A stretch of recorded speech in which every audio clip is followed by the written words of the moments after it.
നമസ്കാരം. വൈഖരിയുടെ ചിന്താപ്രഭാതത്തിലേക്ക് ഏവർക്കും സ്വാഗതം.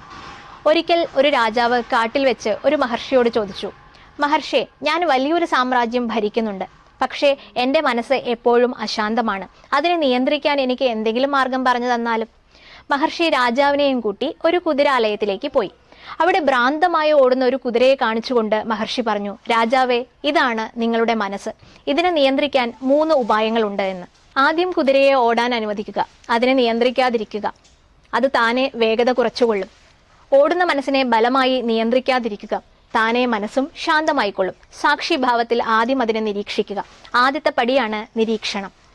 രണ്ടാമതായി കുതിരയ്ക്ക് കടിഞ്ഞാൺ ശീലിക്കുക എന്നതാണ്. കടിഞ്ഞാണിനെ ശ്വാസം എന്ന് പറയാം. നമുക്ക് ദേഷ്യം വരുമ്പോഴോ നമുക്ക് വിഷമമുണ്ടാകുമ്പോൾ നമ്മുടെ ശ്വാസത്തിൻ്റെ ഗതിവിഗതികളാണ് മാറ്റമുണ്ടാകുന്നത്. അതിനെ അല്പം ഒന്ന് നിയന്ത്രിച്ചാൽ നമ്മുടെ മനസ്സും ശാന്തമായിക്കൊള്ളും. മൂന്നാമത്തേത്, ലക്ഷ്യമില്ലാതെ ഓടുന്ന കുതിരയാണ് അപകടകാരി. അതിനൊരു സാരഥിയെ നിയോഗിക്കുകയാണ് വേണ്ടതിനി.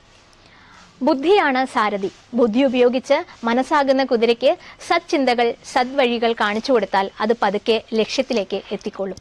ഇങ്ങനെ നിരീക്ഷണത്തിലൂടെയും അഭ്യാസത്തിലൂടെയും വിരക്തിയിലൂടെയും മനസ്സിനെ ശാന്തമാക്കാൻ മഹർഷി രാജാവിന് ഉപദേശം നൽകി. നമസ്കാരം.